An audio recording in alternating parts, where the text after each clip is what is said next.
ऐसी चीज नहीं है जिसको आप याद कर सके। Just like LRDI in CAT. What is LRDI? बहुत लोग LRDI में फेल होते हैं। उसका आपको पता है सबसे इंपॉर्टेंट कारण क्या है ऐसा होने का?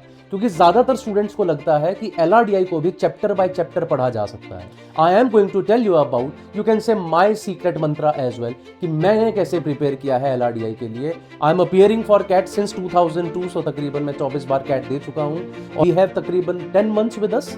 इस 10 महीने में अपनी इस LRDI स्किल को हम लोग कितना इंप्रूव कर सकते हैं और कैसे कर सकते हैं। The monthly plan according to me, foundation उसमें कैसे बिल्ड करनी है, क्या क्या चीजें करनी है, कैसे चलना होगा। So I think we should go in this manner. Hi guys, आज सुबह मैंने अपना फोन उठाया तो उस पर एक खबर आई हुई थी। अभिषेक शर्मा, जो ऑफ कोर्स आजकल बहुत लोगों के पसंदीदा बैट्समैन है, इंडियन बैट्समैन, उन्होंने अपनी पहली 5 इनिंग्स में केवल 1 रन बनाया था। And today see where he is, we all have seen him batting, और हमने देखा है how flamboyant batter he is. Because एक बैट्समैन जब डेवलप होता है तो वो किसी 1 2 3 मैचेस से नहीं होता। He actually improve series by series, जैसे जैसे मैचेस खेलता रहता है इंप्रूव होता रहता है। Because batting is a skill. ये ऐसी चीज नहीं है जिसको आप याद कर सके। Just like LRDI in CAT. What is LRDI? बहुत लोग LRDI में फेल होते हैं। उसका आपको पता है सबसे इंपॉर्टेंट कारण क्या है ऐसा होने का? क्योंकि ज्यादातर स्टूडेंट्स को लगता है कि LRDI को भी चैप्टर बाय चैप्टर पढ़ा जा सकता है, लेकिन ये एक स्किल है। ये चैप्टर बाय चैप्टर नहीं पढ़ी जाती, ये इंप्रूव होती है मंथ ऑन मंथ, अगर आप इसकी स्किल की अच्छे तरीके से प्रैक्टिस करते हैं तो। अभी हम लोग जनवरी में हैं, नवंबर में हमारा एग्जाम है कैट का। वी हैव तकरीबन 10 मंथ्स विद अस। इस 10 महीने में अपनी इस LRDI स्किल को हम लोग कितना इंप्रूव कर सकते हैं और कैसे कर सकते हैं, उसी के बारे में मैं आज आप लोगों से बात करूंगा। I am Saral Nashier, I am an instructor with Unacademy and for quant and LRDI। I have also scored 100 percentile in QA and LRDI both in CAT, and therefore I am going to tell you about, you can say my secret mantra as well, कि मैंने कैसे prepare किया है LRDI के लिए। I am appearing for CAT since 2002, so तकरीबन मैं 24 बार cat दे चुका हूं, और मुझे काफी हद तक अब आइडिया है कि कैट का LRDI जो डिमांड करता है वहां तक पहुंचने के लिए किन किन चीजों की जरूरत है।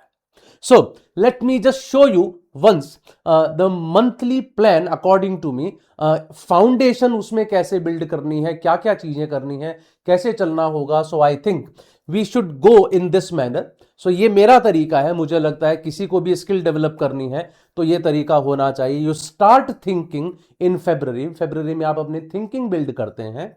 मार्च में आके आप उसको प्रॉपर स्ट्रक्चर का रूप देने लगते हैं। अप्रैल में आके आप रिकॉग्नाइज करने लगते हैं सेट्स को। Then in May you try to normalise this, कि ठीक है इस तरह का कैट आता है, मुझे समझ आ रहा है। यू टाइम दैट इन जून में आप अब टाइम बेस्ड प्रैक्टिस करने लगते हैं। जुलाई में आके आप चूज करने लगते हैं what is to be done, what is not to be done. अगस्त में you try to simulate with the actual CAT environment. सितंबर में आके आप उसको रिफाइन करते हैं। अक्टूबर में आके आप अपना एटीट्यूड बेटर करते हैं, यू बिकम काम। और नवंबर में जो आपने ट्रस्ट बिल्ड किया इन 8 9 महीने में, उस ट्रस्ट को दिखाने का आपके पास टाइम आता है in the actual exam. Of course once that exam is over, you will be joyful in December. How do we achieve this? Let's start straight away. सबसे पहले मैं शुरू करता हूं फरवरी और मार्च से। पहले 2 महीने की अगर मैं बात करूं तो फर्स्ट 2 मंथ्स में just try to do something like a net practice. एक काम स्टार्ट करनी है।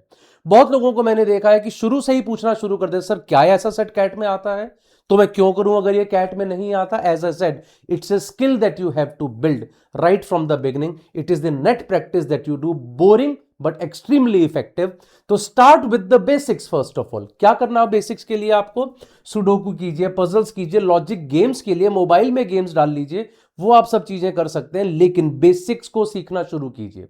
बहुत जल्दी मैं इन बेसिक्स को इंप्रूव करने के लिए भी आप लोगों के लिए एक यूट्यूब पे फ्री सीरीज लाने वाला हूं। You heard it right.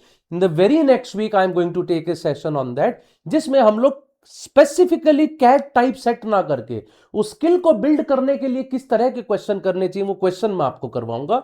Just keep looking for that.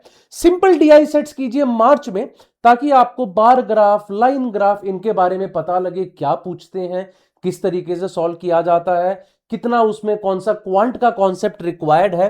Avoid non easy CAT set.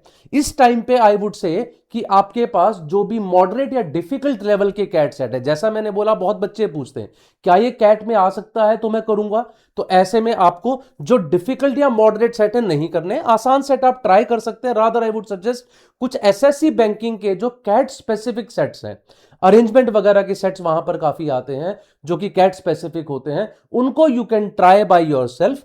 और यहां का टाइम आपके पास बस ये है कि आप एक स्टेमिना बिल्ड करें। Trust me on this. आप जो अभी देख रहे हैं इस वीडियो को, अगर मैं आपसे भी पूछूं कि मैं आपको एक एलआरडीआई का सेट देके और बोलूं कि बैठ जाओ, ना भी हो तो भी इसको सॉल्व करो, आई एम श्योर आप 5 या 10 मिनट या 15 मिनट के बाद यू वुड गिव अप।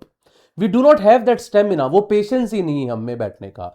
तो वो आपको स्टेमिना बिल्ड करना है। आप 30 मिनट 35 मिनट 45 मिनट तक एक क्वेश्चन को लेके बैठ सके, उसके बारे में सोचें और खुद से सॉल्व करें, rather than looking at the solution, rather than going to ChatGPT Gemini वगैरह। वो आपके लिए बहुत जरूरी है। इस वक्त आपके लिए टाइम इंपॉर्टेंट नहीं है, इस वक्त आपके लिए केवल ये इंपॉर्टेंट है कि मैं सेट्स को करने का स्टेमिना बिल्ड करूं, because my purpose is simple. क्या पर्पज है मेरा?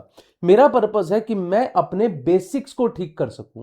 तो जहां आप अपने बेसिक्स को ठीक कर पाओगे वही वो आपका काम कर देगा। 5 से 6 सेट्स अगर आप करेंगे वीक में, मार्च मंथ की बात कर रहा हूं, और ये सेट्स में प्राइमरीली डीआई के बारे में बात कर रहा हूं, दैट इज सफिशिएंट। तो पहले 2 महीने में आपको अपना केवल और केवल फाउंडेशन बिल्ड करना है। These are the things that you can do. फिर कहते हैं हमारे अगले 2 महीने, अप्रैल एंड मई। यहां पे आपकी अंडरस्टैंडिंग बहुत इंपॉर्टेंट हो जाएगी। अब आप सेट्स की तरफ, कैट के सेट्स की तरफ बढ़ना शुरू करेंगे। You recognise the structures and patterns now. What is that? जब आप एलआरडीआई के लिए प्रिपेयर करेंगे आपको समझ आएगा कि एलआरडीआई के सेट्स इस तरह के नहीं होते कि आपको कोई आदमी बता देगा ऐसा सेट आएगा तो यही करना, वैसा आएगा तो वो ही करना। No, every set brings you a new challenge and therefore it is probably one of the most beautiful sections in entire I mean entrance exam system. I feel so. Mix of LR and DI now, new DI types जैसे आपको CAT में भी दिखता होगा, scatter plot graph, candlestick charts, bubble chart, पता नहीं कितने अलग अलग तरह के ग्राफ्स आ गए हैं, वो पढ़ना शुरू कीजिए। एलआर और डीआई का मिक्स, जिसको हम लोग रीजनिंग बेस्ड डीआई भी कह देते हैं, सबसे इंपॉर्टेंट एरिया है कैट का। सबसे ज्यादा सेट पिछले 8-9 साल में जो कैट में आए हैं, they have been based upon this reasoning based DI only. जैसा मैंने बोला, इस वक्त आप ये कर सकते हैं, अब आप कैट के सेट्स की तरफ नजर डालें, जो इजी सेट नहीं उनकी तरफ नजर डालें। यू स्टार्ट लुकिंग एट दो सेट्स नाउ कि किस तरह के सेट्स कैट पूछता है और मैं उसके साथ कितना अलाइंड हूं, कितना नहीं हूं। This is also an important step for you. अब आप 2-3 सेट्स रोज करना शुरू कर देंगे अप्रैल मई के टाइम पे। अब आपके पास काम होगा अपने थॉट्स को स्ट्रक्चर करने का। व्हेन आई से structuring your thoughts, what does that mean? जब आपके पास एक सेट आता है उसमें बहुत सारी इंफॉर्मेशन होती है, उस पूरी इंफॉर्मेशन को गैदर करके एक ब्लूप्रिंट बनाना कि अच्छा इस डेटा को मैं कैसे रिप्रेजेंट करूं कि ये काम करेगा, तो वो एक प्रॉपर स्ट्रक्चरिंग आप तब सीखना शुरू करेंगे। इस सेट को मैं कहां से सॉल्व करना शुरू करूं, कौन से इसके अंदर इंपॉर्टेंट पॉइंट्स हैं जहां से मैं कंक्लूड कर सकता था, वो सारी चीजें जो बहुत महीन चीजें होती हैं वो आप करनी शुरू करेंगे। क्वेश्चंस को पढ़ के आइडिया लगाना कि सेट क्या डिमांड कर रहा होगा, मुझे किस तरीके से अपने डाटा को रिप्रेजेंट करना है, those all things you start doing in this period. Basically अगर मैं क्रिकेट की टर्म्स में बोलूं, अभी तक मैं आपको सिखा रहा था केवल बॉल फेंको, कैच पकड़ो। Now you start bowling in the nets as a batsman, now you start batting in the nets. तो इनिशियल पीरियड में जो हमारे पास एक एक्सरसाइज होती है, उसके आगे बढ़ के अब हम लोग अपने फंडामेंटल्स की तरफ बढ़ गए हैं, हम लोग उस चीज की तरफ बढ़ रहे हैं जो हमें चाहिए। Next comes June and July. Now you start feeling the pressure of time. अभी तक मैंने आपको नहीं बोला टाइम के लिए, अब मैं कहूंगा टाइम डिस्टेंट स्टार्ट करना शुरू कीजिए। जून और जुलाई का महीना आपके लिए काम करेगा। Now you have to see what to solve, what not to solve. एक अच्छा बैट्समैन वो होता है जिसको ये पता है कौन सी बॉल छोड़ने वाली है, कौन सी बॉल हिट करने वाली है। टॉपर्स जितने कैट के होते हैं, right, the one thing common among the toppers is they knew what is not to be done. हमारे साथ सबसे बड़ी प्रॉब्लम ये है, स्टूडेंट्स के साथ क्या करते हैं, कोई भी मुश्किल सेट देख के वहीं डर जाते हैं। ये सेट, ये कैट का सेट है, ये तो मैं कर ही नहीं पाऊंगा। They do not understand this fact that there are sets in CAT which are not to be done. So ये जानना कि ये सेट करने लायक है और ये नहीं करने लायक है। It's a very important step मेरे लिए। मेरे ख्याल से आपका सबसे क्रूशियल पीरियड जो आपकी प्रिपरेशन का है वो जून जुलाई है। I'm not saying others are not important. The most crucial is this because now you start understanding क्या करना है क्या नहीं करना है। बहुत लोग पूछते हैं इसका कोई तरीका, इसका कोई तरीका नहीं है। आप सेट को पढ़ते हैं, पढ़ने के बाद आप डिसाइड करते हैं मुझे करना है कि नहीं। बस कितनी जल्दी आप पढ़ के डिसाइड कर पाते हैं। अगर आप पहले 5 मिनट में कर पा रहे हैं तो बहुत अच्छी बात है। तो आप यहां आके ये डिसाइड करना शुरू करते हैं, ये सेट डुएबल था, ये नहीं था, मैं कैसे डिसाइड करता हूं, किस तरीके से मैं थॉट्स को स्ट्रक्चर करके पता लगाता हूं, ये बना पाता कि मैं नहीं बना पाता। कैट लेवल सेट्स अब आपकी रेगुलरिटी हो जाने चाहिए, आप लगातार उनको सॉल्व करते रहेंगे। उसके अलावा start doing timed set. This is the time when you start putting a clock on it. अब आप टाइम्ड सेट करना शुरू कर दे रहे हैं। अब वो टाइम का प्रेशर आपको फील करना पड़ेगा कि मुझे जल्दी जल्दी करना है तो मैं क्या मिस्टेक्स करता हूं। अब मेरे पास मौका नहीं है किसी भी गलती करने का, ताकि मैं वापस जाके उसको ठीक करके दोबारा पूरा सेट कर सकूं। You will understand these things कि एक सेट में अगर आपने 10 मिनट लगा दिया और आपको पता लगा आपने दूसरे मिनट में गलती कर दी थी जिसकी वजह से आपके 8 मिनट खराब हो गए हैं, अब मुझे वापस जाना पड़ेगा, दोबारा टाइम लगाना पड़ेगा। When that time limit is there you would understand the meaning of every second. How important is that. Sectional test करते रहिएगा, 2 से 3 सेट हर रोज करने हैं और अब आपको हर वीक में कम से कम 2 से 3 सेक्शनल टेस्ट भी देने हैं। इसीलिए मैंने कहा यह सबसे क्रूशियल टाइम आपके यहां। सेक्शनल टेस्ट से मेरा मतलब ये है जिसमें कोई क्वेश्चंस का टाइप से मतलब नहीं है, केवल जैसा कैट का सेक्शन आता है 22 क्वेश्चंस का उसी तरह का। अगले बढ़ते हैं फिर अगस्त से सितंबर की तरफ। अब आपका काम आएगा रियल कैट एनवायरनमेंट को सिमुलेट करने का, कि अब मैं जब भी किसी एलआरडीआई को सेट को करता हूं, टाइम लिमिट मेरे ऊपर लगी हुई है, मुझे सोचना भी है कैट करने लायक है, सॉरी ये सेट करने लायक है कि नहीं है। तो अब मुझे इन सारी चीजों को सोचना है, मुझे क्वेश्चन देख के भी सेट की तरफ बढ़ना है, मुझे सेट को देख के एक आइडिया लगाना है, ब्लूप्रिंट बनाना है, मैं डेटा कैसे रिप्रेजेंट करूंगा। All of that you start doing now and when you do that of course you will get to know about your strengths, your weaknesses. आपको पता लगेगा ये वो एरियाज है जिनसे मैं डरता हूं, ये वो एरियाज है जहां मैं हमेशा स्कोर करता हूं, मेरी अपॉर्चुनिटीज हैं। So if you do that स्वॉट एनालिसिस एट दिस स्टेज, इन 2 महीने में वो आपके बहुत काम आएगी। Deep analysis of every set, यहां मेरा मतलब ये जब आप कोई सेट कर रहे हैं, अगर नहीं हुआ तो भी एनालाइज करो, हो गया तो भी एनालाइज करो, डीपली एनालाइज करके देखो कहां कहां मैं टाइम बचा सकता था, कौन सी वो स्टेटमेंट थी जिनमें वो मैं कंक्लूड नहीं कर पाया जो हमारे सॉल्यूशन में लिखा हुआ है। ऐसी बहुत सारी चीजें होती हैं। Understanding all those things is very important, right. जैसे हम लोगों ने एक सेट को कर लिया, कई बार हम क्या करते हैं, ये तो हो गया, इसको क्यों एनालाइज करना। When you do that analysis you get to know, अरे यार ये तो और भी आसानी से हो सकता था। There was an alternate way of doing this, but वो ऑल्टरनेट वे में तभी तो सीख पाऊंगा जब मैं उस सेट को दोबारा करने की कोशिश करूंगा। तो उसका एनालाइज करोगे आप अच्छे से, now you will start I mean making a habit. कोशिश कीजिएगा जो आप पहले 5 मिनट में कर रहे थे, क्या मैं वो पहले 2-3 मिनट में कर सकता हूं, कि सेट को पढ़ा और पढ़ के आइडिया लगाया ये करने लायक है या नहीं। Can I do it in 2 minutes, ये कैसे पता लगेगा। Once again there is no formula. जितनी आप अलग अलग तरह के सेट्स की प्रैक्टिस करेंगे उतना ही आप इस बात को समझ पाएंगे। एंड फाइनली 3 सेक्शनल टेस्ट हर वीक, उसके अलावा आप सारे के सारे कैट सेट्स इस टाइम तक सॉल्व कर लेंगे जितने अभी तक कैट में आए हैं एलआरडीआई। प्रैक्टिस ही एक ऐसी चीज है जो आपको एलआरडीआई में महारत दिला सकती है, इसको मत भूलिएगा। लास्टली अक्टूबर नवंबर इस टाइम पे now your attitude matters. How काम आर यू। सेट नहीं हो रहा तो आप क्या करते हैं, आपने कोई गलती कर दी तो आप क्या करते हैं, अंडर प्रेशर आप कैसे फील करते हैं। बिकॉज अब वो फाइन ट्यूनिंग का टाइम है जो आप लास्ट के 2 मंथ में करेंगे, क्योंकि नवंबर में आपका एग्जाम है। This time you can not start anything new, कुछ भी नहीं कर सकते।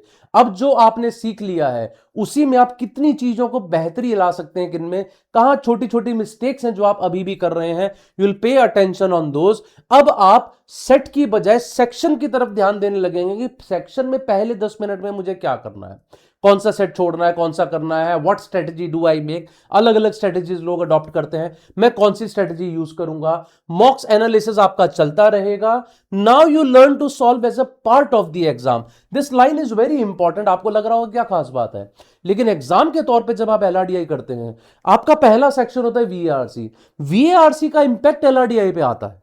अगर वो पेपर आपका वीआरसी बहुत अच्छा गया तो आपको एलआरडीआई में कॉन्फिडेंट फील होगा, वो खराब हो गया तो वो भी खराब हो जाएगा, जो कि नहीं होना चाहिए इन actual exam.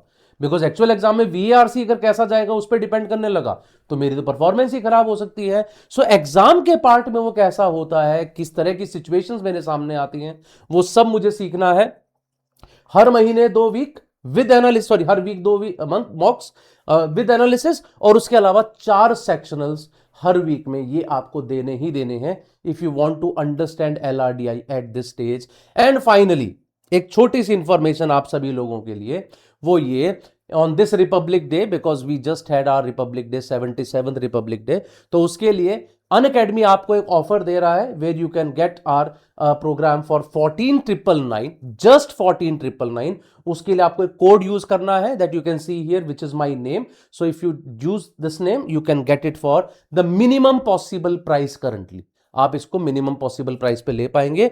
We are having this batch as well, that is Mission IM batch, in which I, Lokesh Sir, Alpa ma'am, we are starting this batch from 31st of January. Everything would be covered in this batch itself. तो आप लोग हमें इस batch में भी join कर सकते हैं।